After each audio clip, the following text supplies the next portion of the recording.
WhatsApp guys, welcome back to Antariksh video. आज हम देखने वाले हैं बाबा बागेश्वर धाम सरकार मुस्लिमों में कितने मशहूर बाबा बागेश्वर। इंटरेस्टिंग होगी वीडियो और क्या कुछ है, क्या इसमें किसी का इंटरव्यू देखने को भी मिलेगा, तो काफी इंटरेस्टिंग होगा। न्यूज नेशन चैनल से है, ओरिजिनल वीडियो का लिंक है डिस्क्रिप्शन में। चैनल पर है तो प्लीज सब्सक्राइब। 1 2 3 let's go. जल्द समय आने वाला है कि भारत हिंदू राष्ट्र होने वाला है।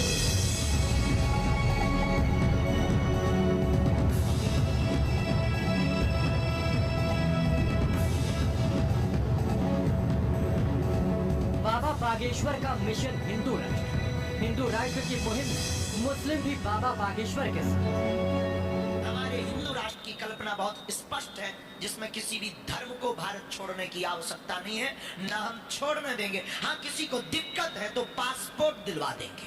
देखो, हिंदू राष्ट्र बोले तो हम तो हिंदू राष्ट्र में ही रहते हैं, हम तो महाराष्ट्र में ही रहते हैं। उन्होंने थोड़ी बोला है कि भाई हिंदू राष्ट्र में जो मुस्लिम चले जाओ और मुस्लिम मत रहो, ऐसा थोड़ी है। ये हिंदू राष्ट्र होना चाहिए और उसमें तो हम रह रहे हैं। नहीं, उनमें एक शक्ति है। बागेश्वर धाम के पीठाधीश्वर वो धीरेन्द्र believe कृष्ण करते हैं। शास्त्री की लोकप्रियता जैसे जैसे बढ़ रही है। वैसे वैसे हिंदू राष्ट्र की उनकी मुहिम भी तेज होती जा रही है और अब मुस्लिम भी बाबा बागेश्वर की इस मुहिम में साथ जुड़ रहे हैं। लोग तो हमारे लिए कहते हैं कि हम बहुत कट्टर आदमी हैं। जी नहीं गुरुजी, ऐसा कुछ नहीं है। संत कभी भी, कोई भी संत महंत कट्टर नहीं होते। उनके दिल में हमेशा ही हर इंसान के लिए प्यार रहता है, जो कि आपके दिल में भी है। तमाम ये विवादों के बीच 7 respect मई से उस तरीके महाराष्ट्र से। के ठाणे में बाबा बागेश्वर का दिव्य दरबार लगा हुआ है और बाबा के इसी दरबार में लाखों श्रद्धालुओं की तरह ही महाराष्ट्र के अंबरनाथ के रहने वाले बाबू शेख भी पहुंचे। और यहाँ जब धीरेन्द्र कृष्ण शास्त्री ने उनके मन की बात उनके बिना बताए जानी, तो वो बाबा बागेश्वर के पक्के मुरीद हो गए। अरे मेरा पाल मत खोलिए, मैं बहुत गरीब इंसान हूँ। आपसे मैंने पहचान लिया अभी। मैं हज जाके भी आया हूँ, आज 7 साल हो रहा है हज जाके आया हूँ, मेरी मम्मी को लेके। अरे वाह, बहुत अच्छा। लेकिन आपका परिचय ना खोले, आप भी कम नहीं हो। हाँ, हालांकि उन्होंने धीरेन्द्र कृष्ण शास्त्री से अपने मन की बात सार्वजनिक करने के लिए नहीं कहा, लेकिन जब बाबा बागेश्वर के कहने पर उन्होंने 3 लोग चुने और बाबा ने पर्चा खोला, तो बाबू शेख भी मान गए कि धीरेन्द्र कृष्ण शास्त्री कितने पहुंचे हुए हैं। उनमें एक शक्ति है, बिलीव जिसको करते हैं। पहचानने का उसी को पहचानते हैं। और ये मैंने मान लिया है कि उनमें गुण है और उनके साथ जो पावर है उनके हाथ में, वो हमारे मन तक खींच के लाती है। अगर वो चाहेंगे ना तो हकीकत हो सकता है। बागेश्वर सरकार ने जब से हिंदू राष्ट्र का मोर्चा खोला है, उसके बाद वो जहाँ भी जाते हैं वहाँ से हिंदू राष्ट्र की हुंकार भरते नजर आते हैं। और ठाणे के अंबरनाथ में भी धीरेन्द्र कृष्ण शास्त्री लगातार हिंदू राष्ट्र का नारा बुलंद करते नजर आए। इनके पीछे जो भीड़ आती है कितनी। हिंदुओं को अगर सुरक्षित रहना है, हिंदुओं को अगर संरक्षित रहना है, सनातन को और आगे तक बढ़ाना है, तो हिंदू राष्ट्र की घोषणा करवाएंगे। नहीं तो साधु तो अपना काम करता हुआ चला जाए। महाराष्ट्र के ही वीर, महाराष्ट्र की ही धरोहर और समूचे भारतवर्ष की शान छत्रपति वीर शिवाजी महाराज का जो हिंदवी राज्य की स्थापना का संकल्प था, उस संकल्प को दोहराया है। उस संकल्प को हमने सिर्फ बताया है कि भारत के हिंदू, अगर तुम भूल गए हो तो बस अब जग जाओ। जो पूर्व काल में, पूर्व समय में हिंदवी राज्य की स्थापना की बात हो रही थी, हमने उसे हिंदू राष्ट्र के साथ प्रस्तुत किया है। बाबा बागेश्वर सिर्फ हिंदू राष्ट्र की हुंकार ही नहीं भरते, बल्कि बार बार ये भी कहते नजर आते कि उनके हिंदू राष्ट्र में दूसरे धर्म के लोग भी पहले से ज्यादा सुरक्षित महसूस करेंगे। इससे पहले बाबा बागेश्वर जब टीकमगढ़ में दिव्य दरबार लगाने गए थे, तो वहाँ दरबार में पहुंचे एक मुस्लिम शख्स ने बाबा से हिंदू राष्ट्र में मुसलमानों की जगह को लेकर सवाल पूछा था। उस पर बाबा ने क्या जवाब दिया था, जरा ये भी सुनिए। अच्छा, यहाँ पर हिंदू राष्ट्र में मुस्लिम समाज का स्थान क्या और कहाँ रहेगा गुरुजी? हमारे हिंदू राष्ट्र की कल्पना में भारत का मुसलमान जहां अब है वहीं रहेगा। वो कॉन्फिडेंस वाली बात नहीं होती। भारत हिंदू राष्ट्र की कल्पना में जिस प्रकार पाकिस्तान में हिंदू रहते हैं, उसी प्रकार भारत में मुसलमान भी रहेंगे। हमारे भारत हिंदू राष्ट्र की कल्पना में किसी भी पंथ को भारत छोड़ने की आवश्यकता नहीं है। हिंदू राष्ट्र का मतलब कोई एक मजहब की बात, किसी एक धर्म की बात होती नहीं। हिंदू राष्ट्र मतलब सनातन, सनातन मतलब सबका घर।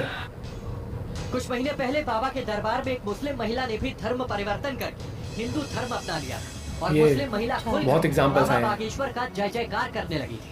जय श्री राम, जय जय श्री राम, जय श्री राम। धाम की जय, सन्यासी बाबा की जय। मुझे गर्व है खुद पे कि मैं आज हिंदू धर्म में आ चुकी हूँ। कोई दुख नहीं है मुस्लिम धर्म से हटने का, परिवार खोने का, क्योंकि भगवान एक है जो ऊपर है, सबको देख रहे हैं। बागेश्वर धाम के प्रमुख पंडित धीरेन्द्र कृष्ण शास्त्री की ये मुहिम कुछ संगठन और सियासी दलों को रास नहीं आ रही। महाराष्ट्र उससे पॉलिटिक्स भी काफी हो रही। बाबा बागेश्वर के दरबार और उनके बयानों को लेकर सियासी बवाल मचा है। हालांकि तमाम विरोध के बावजूद महाराष्ट्र में धीरेन्द्र कृष्ण शास्त्री के तेवर कम नहीं और उनके 3 दिन के दरबार में लाखों श्रद्धालु बाबा से आशीर्वाद लेने पहुंचे। लेकिन बिहार की राजधानी पटना में लगने वाले दिव्य दरबार से पहले वहाँ बवाल मचा हुआ है। बिहार में लगने उससे पहले बहुत बवाल। टावर और सैटेलाइट है बागेश्वर धाम पर, ये है वाईफाई, इसमें सिग्नल सब आते हैं। अब वो तुम्हारे ऊपर है, तुम्हें कौन सा सिग्नल चाहिए। आपको बता दें कि पटना में दरबार लगाने के लिए बाबा बागेश्वर 12 मई को वहां पहुंचेंगे, जिसके बाद 12 मई की सुबह कलश यात्रा निकालेंगे और फिर 13 मई से 15 मई तक पटना में दिव्य दरबार लगाएंगे। और पटना में लगने वाले इस दिव्य दरबार की तैयारी जोरों शोरों से चल रही है। बहुत भीड़ आती है, बहुत भीड़ आती है, लोगों का विश्वास। अपने समर्थकों के साथ बाबा को एयरपोर्ट पे घेरने की बात कर रही है। मैं बोला था माफी मांगने के लिए रोज अपना आदमी को भेज रहा है, तो माफी दे दिए, 10 दिन से भेज रहा है, माफी दे दिए। बागेश्वर बाबा तो डरपोका है, वो देशद्रोही है वो। भाई साहब गजब, देशद्रोही भी कह दिया। देशद्रोही है बागेश्वर बाबा। हिंदू मुसलमान को लड़ाना, वैसे हिंदू मुसलमान को लड़वा रहा है वो। हालांकि बिहार बीजेपी बड़े बड़े पोस्टर के जरिए खुलकर बाबा बागेश्वर के बिहार दौरे के समर्थन में उतर आई है। वहीं महाराष्ट्र के बाबू शेख जैसे मुस्लिमों का समर्थन भी ये बताने के लिए काफी कि बाबा का विश्वास मिशन रोकना नामुमकिन है। दमोह के हिंदू जागने लगे हैं, धर्म विरोधी भागने लगे हैं, और ये आग बुझने ना पावे। हम जरूर चले जाएं, जरूरी नहीं है कि दोबारा आ पाए, शरीर है। और भारत के लोगों से भी हम कहेंगे, दुनिया लोग लगे हुए हैं, उनका काम है। हमारे हनुमान जी हमारे और आप हमारे साथ हो, लेकिन हम निवेदन करेंगे ये सनातन की आग बुझने मत देना, इसको जलाए रखना। अगर आज नहीं जागोगे तो आने वाली पीढ़ी राम के बारे में नहीं जान पाएगी।